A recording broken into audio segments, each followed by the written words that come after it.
we'll start with the bomb that was dropped on the 22nd of February. What bomb? Avatar. What do you think about this, man? Man, I don't know, man. I'm not watching it anymore. That's for certain. Jesus. That's what's how would you prepare yourself for the second season? I'm not going to see the second season. You're going to see the second season? I'm not. Wow. Unless it's good. Unless it happens to be good. No, I'm not saying. So, I have a lot of qualms with Avatar. First of all, they changed the story, which I can get behind. What episode did you get to? Yesterday I got to episode 3. Bruh, you haven't even seen anything being changed. Do you think episode 3 is anything? That's why I'm you like, need to I don't want understand to how go it was twisted. The stories, it was like a collision of elements and particles. It was just like this. They collided so many stories, joined them so much. I swear, the Southern Air Temple story and Omashu meeting Bumi in Obashu. That's not even the part that gets to me. So we saw One Piece, right? Of course, some parts of the stories were cut out, but they cut them out and they still stuck to the fundamentals. So I was like, okay, I can get behind them getting rid of some part of the stories. What I can't get behind is changing the motivations, man. I just can't get behind that at all. I feel they have time to make a full 10 episode, 11 episodes, even if they want 50. I know nobody does up to 15 episodes again apart from Grey's Anatomy and Station 19 and stuff like that.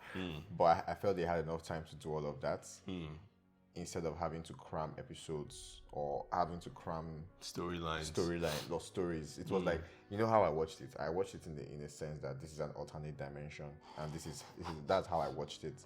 That was the only way I could get. Another Avatar entirely. That was the only way I could get behind it. I'm like, alternate dimension.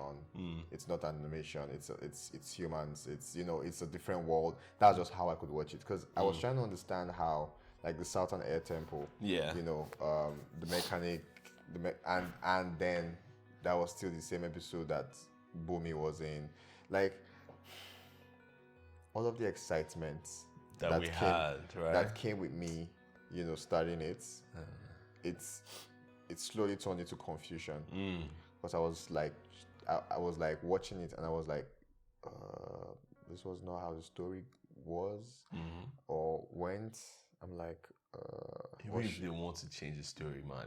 If people want to be like, okay, they changed the story, let's be fine with that. The beats, the plot beats, they're non-existent. Everything's happening too fast. I remember when they went to Kyoshi Island, right? And things just happened and it was like like just boom, boom, boom, boom, boom, story after story. I'm like, no, that's not how it's done. Even in the Avatar, Kyoshi did not take over Aang. She did. Only when it was that trial thing. Yeah, when he had to go and he put on her dress and everything. They've added this thing where he or she said you can, like, an old, like a previous avatar can take over, the present avatar if he's in the temple of that avatar, blah blah blah, and all of that. Yeah. And I'm like, huh. Man, it's just so many things that I can't. And who took over Aang first? Was it Kyoshi or Roku?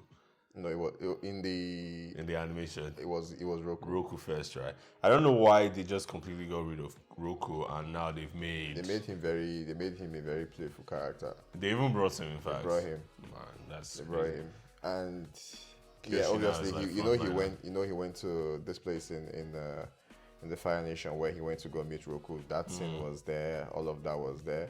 And when he met Roku was cracking jokes. Roku that's like so stoic. Bro, Roku was cracking jokes. Like, I was just like, that was how he introduced himself, with a joke. Oh man. I was like, huh. It feels to me like they are separate from the success of One Piece. Do you get? Because I don't see a studio, right, going out with something as successful as One Piece and not trying to replicate the same thing. Or maybe they know One Piece was successful. I think let's do our own. It's different teams, It's different things, but if you're in the same Netflix, right? Netflix will buy a story and then put it on their platform after everybody meets the guidelines, right? If you're on Netflix and you know live action has worked in one direction, right? You believe it's going to work, then certainly you want to make your own. But then you should go and like see how they did it.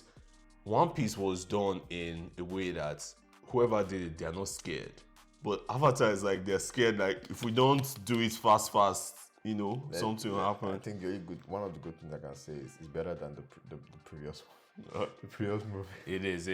Character-wise, story-wise, bending-wise. Yeah, but there was something that sluggish though. It might just be only me though. I felt in the bending they relied a lot on CGI. No, they relied a lot on hand combats than bending. Yeah.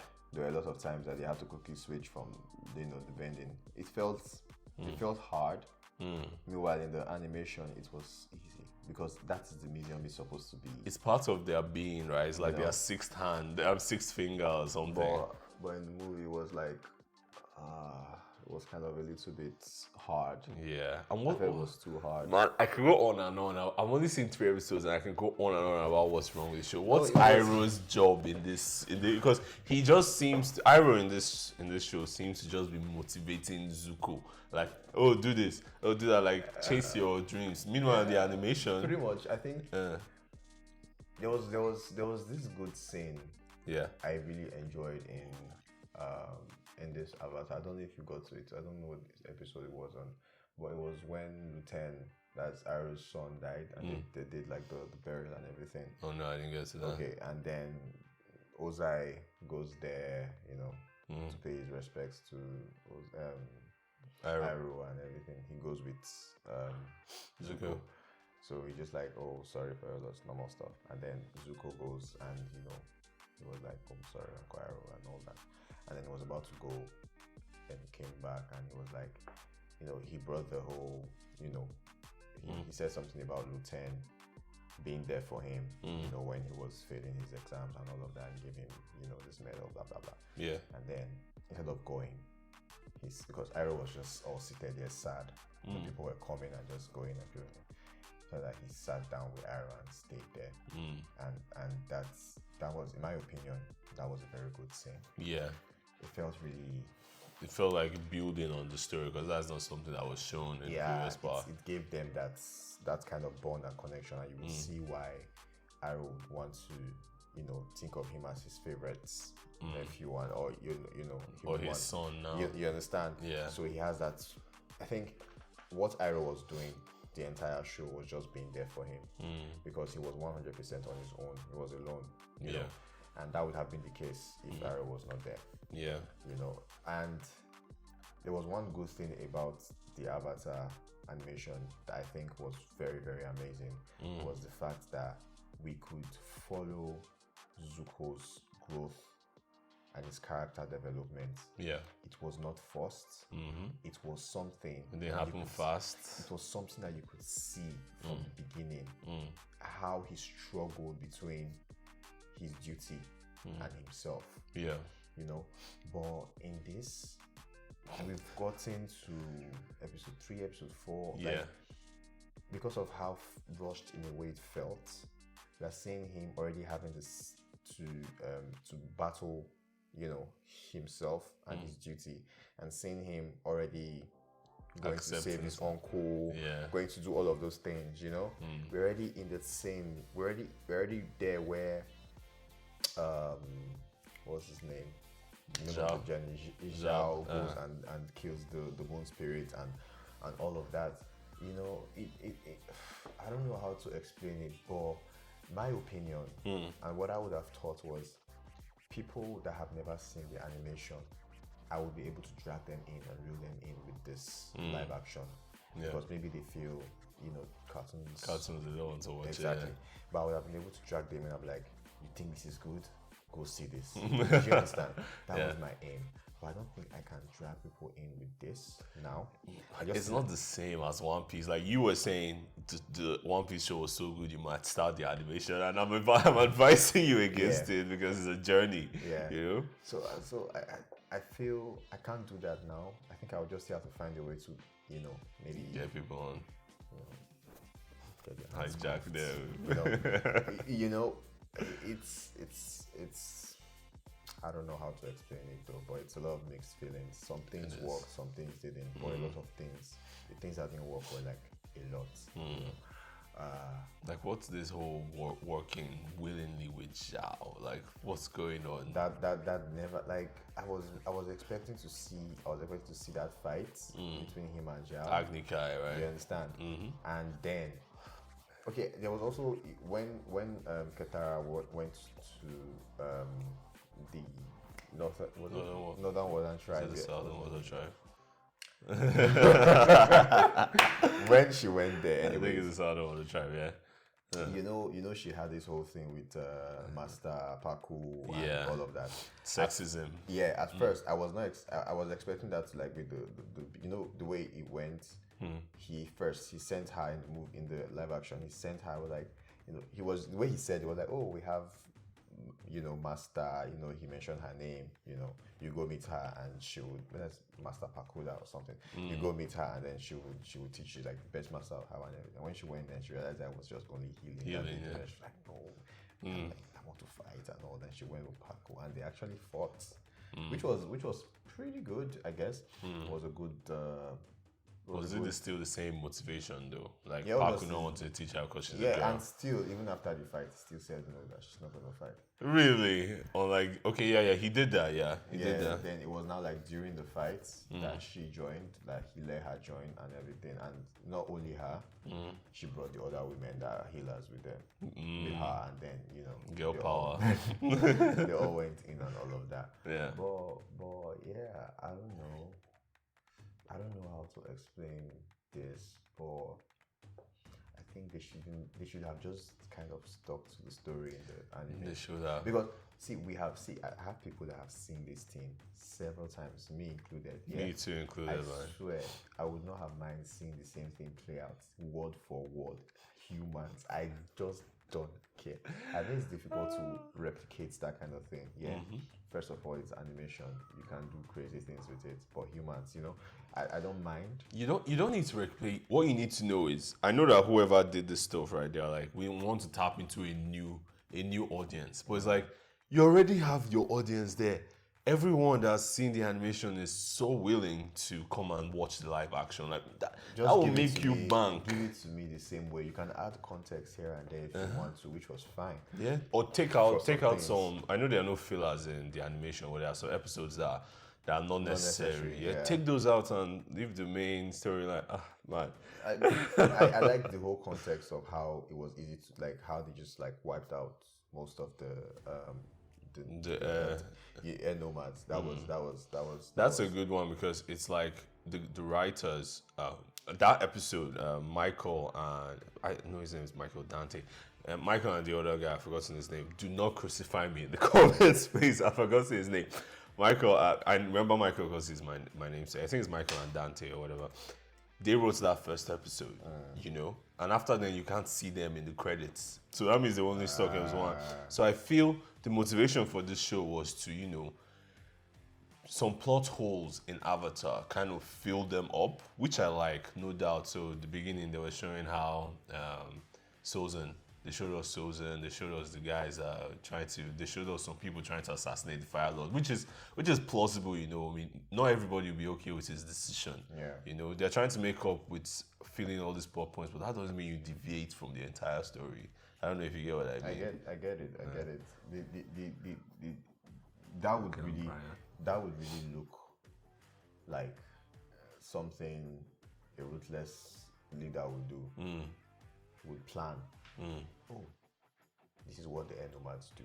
They gather somewhere every year, or not every 100 years for this particular. This is the only time. This is the only chance we get. We just wipe them. Do you understand? Yeah. Which was, there was also something like, okay, which was similar to what what's his name, Fire Lord Ozai wanted to do with the comet as well. Use that, you know, to take out the Earth Nation. Exactly. You know. But you could see that, okay, this is very plausible. This can actually happen. You know, they're all in one place. Wipe them out. You know, that kind of thing. But then, I think after, like I said, I think I told you, I said the first 2 episodes, the story was kind of making sense. I think the first episode, in my opinion, was context. Yeah, context, yeah. Then the second episode, it seems like it was like stamp, cut.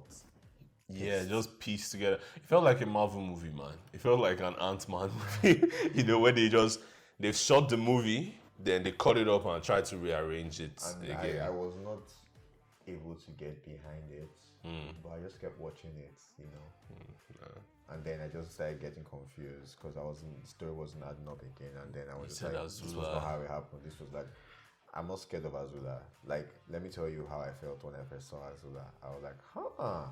Like when I watched the animation. Yeah. I liked her. I liked the character that she was, like the person that she is. I was like, very good. Then, but in this one, I'm not really getting behind it. Yeah. And there's also something about, where Katara, the person that she is, she's just this very smiley, happy. In the show, Katara, right? Yeah. In the live action. Yeah, in the live action. But in the animation, she had this character. She had that warrior spirit, man. Do you understand? Yeah. Like from the very beginning. Remember, even when they found and they did not show that stuff in the live action. I was so pissed. I was just like, oh, what's this? Ah. And then I'm just like, the ice was just there waiting for them. Look, that's when I knew that there was no hope for this show. I was like, no. I don't like what I'm saying. Like, nah. I believe her person, was very, very important in the animations, which was something I felt would have been, I could get behind. I could have, the voices of Katara and Zuko sounded really like, and I was like, yeah, this is cool. But man, I'm not gonna lie, I'm not 100% behind the entire live action. Man, I'm no percent behind, man. Look, let me just correct me if I'm wrong. When Zuko captured Aang, right, in season 1, he entered the Avatar state, no? When he captured Aang, yeah, the time. The first time we caught him. Was he when he took him from when he took him from the village? Yeah, from the northern one. Yeah. The first when he came, the very first time they showed Zuko. The very first time he took him and they fought, right? No, he entered the Avatar state when he was escaping. I think he fell in the water, and that was when he entered the Avatar state. And then did that as well. Okay, so now they eliminated that, right? And then Aang in the live action, they completely wiped that scene. There was no fight between Zuko and Aang, and then he got on. There's no upper yip yip. Let me just mention that now. There's no upper yip yip. So he got on the flying bison. I think he had already started saying, Sokka had already saying yip yip, upper yip yip, in the live action. In the live action as well. Okay, nice. So he got on upper, right, and then Zuko just shot like this massive fire, which is traveling a long as distance. And then Katara blocked it. When that happened, I was like, they do not want to give this girl a storyline, because it takes skill to be able to lift water that much to stop an experienced firebender like Zuko. So I was like, there's no point of her going to the Southern Water Tribe. There's no point for that. They just keep on. And like when she fought Paku, it was like full on. Man was like, was shocked to see, she had already gained all of those knowledge and all. Even in the animation, she was quite good. Right. You remember that stuff she did when she raised the ice and then she was splicing it like. Man, Katara and Cypher. Cypher from Castlevania. Like, it's like really, really amazing stuff. Oh man, really amazing stuff. And Aang's motivation. So in the animation, correct me if I'm wrong, guys. In the animation, I felt Aang's motivation for becoming the Avatar was mainly externally motivated. So through his friends, through what he was seeing. Yeah, but in the live action, it's like intrinsically he's forcing himself from his chest. It's like, I must do this because I'm the Avatar. And then he goes everywhere just spouting that shit. I am the Avatar. I'm the Avatar. I was like, God, who is this pompous kid? Now, don't get me wrong. He's actually The actor is actually quite. He portrays Yeah, Aang's cuteness and innocence well, but he's so serious, which we knew going into the show. We knew that Katara was going to get wiped. Sokka is not sexist anymore, which some people might say is a plus, but for me it's a minus because he does not develop as a person, you know. Different things. But I guess we've been shitting on the animation for too long. Yeah, we've talked about it. I don't know if you remember these guys. Live action. In the animation, these guys that were acting. I think it was in season 2 or so. I can't really remember when they were like on this island where Zuko, Meng, and all of them, they were all together. This place that they usually travel to and everything. Yeah. And there were these guys that were acting their life. I don't know if you remember that part. Yeah. When they went to the cinema. Yeah. I think the Sokka in that acting thing looks like the Sokka. Like it's acting like him. It looks like him somewhere. In the live action. It's just me. I'm just playing. I think somebody said that too. I swear. Someone was like, just only me. It looks like that guy. Yeah, someone was like Avatar live action and then put that scene below. Like, this is what it is. I'm like, God, that's so bad. That's so bad. Well, we've been shitting on the show, but some positives. Yeah. The world is pretty nice. Yeah. They got that down pat. Some of the casting, so like Katara, Zuko, what's the name of that girl from Kyoshi Island that Sokka likes again? Suki. I would even say Kyoshi's casting is good. I just don't. I know she's pompous and arrogant, Kyoshi, but in the animation it like really bleeds. You know, she was talking to Anna. She was like, I've never seen an exasperated Avatar before. You know, they're usually like calm. They've been through shit, so they understand what's going on. But she was like, I was like, no way. You know that episode where Aang ran and Zuko was like, he ran. Like he just like he ran. That was so funny to see. He just somebody put it on Twitter and it's always looping and he's always like, he ran. Strongest the warrior, blah blah blah. He ran. I was like, oh my god. I just say the casting and the animation, the world is nice, but the CGI sucks. Some of the acting sucks. Like Zhao, what's his name? The dude that plays Zhao, he didn't even know Kevin something. He didn't even know that he was. That has to be a joke. I think so. And he thought it was going to be blue. That has to be a joke. Yeah, if you want to watch, if you haven't seen the animation, then definitely see the live action. You might like it. My girlfriend likes it. She's seen the animation season 1 or 2, but she's pretty much forgotten the majority of it. I'd like to see the second season though. I'd like to see what Toph would look like. Yeah. I'd like to see blood bending. Yeah. I'd like to see a lot of things, honestly. I'm not gonna lie. I'd like to see an improvement in the story, man. At least, if you want to change the story, give us correct pacing. Like, spread it out. Do a 13-episode season, you know, and take your time. There's no rush. Well, I don't even like the intro. The intro is just... It sucks, man. God, they told us the whole story in the intro. I like the intro. And then Gran. Oh God, they ruined Gran for us. Gran was not like, the Avatar disappeared. I was like, what is this? Exposition. Look, there's this thing, right? When the writers don't know, they want to explain something to us, right? And they don't know the best way to do it. And there's different ways to handle exposition, right? I could see you doing something, I'm like, oh, what's that thing you do? And then you explain it. That's exposition, but it's done right. But in Avatar, the intro, they were just like explaining the entire show. Oh, there's several avatars. The Fire Nation did this. Aang disappeared. Blah, blah, blah. I'm like, what's the point of watching the show then? You're basically giving us spoilers in your own work. What's going on? And then Aang too goes off spouting exposition throughout the entire 3 episodes that I've watched. Yeah, I'm not with it.